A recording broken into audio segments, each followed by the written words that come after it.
வணக்கம். சிந்தூர் சிந்தூர் என்று அடிக்கடி ஊடகங்களிலே வருகின்றனவே.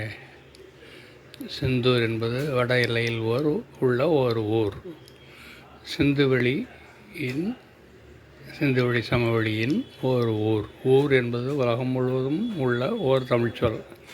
ஊர் என்பது மருதநில மக்கள் வாழ்கிற நல்ல வளமான ஊர் என்பது பொருளாகும். அப்படிப்பட்ட சிந்தூர், சிந்து என்றால் நீர்வளம், சிந்து என்றால் சிவப்பு, சிந்து என்றால் ஒளி, சிந்து என்றால் துணி என்றெல்லாம் பொருள்படும். இவற்றையெல்லாம் தேர்ந்தவர்கள் தமிழர்கள், நீர்வளம் கண்டவர்கள். ஆகவே அப்படி நீர்வளம் மிக்க பகுதியில் வாழ்ந்த தமிழர்கள் சிந்தூர் என்று பெயரிட்டிருக்கிறார்கள். அத்தகைய சிந்துவெளி பகுதியில் உள்ள ஒரு ஊர்தான் சிந்தூர் என்று நாம் தமிழர்கள் அறியலாம். வாழ்க வளமுடன், வாழ்க வளமுடன், வாழ்க வளமுடன்.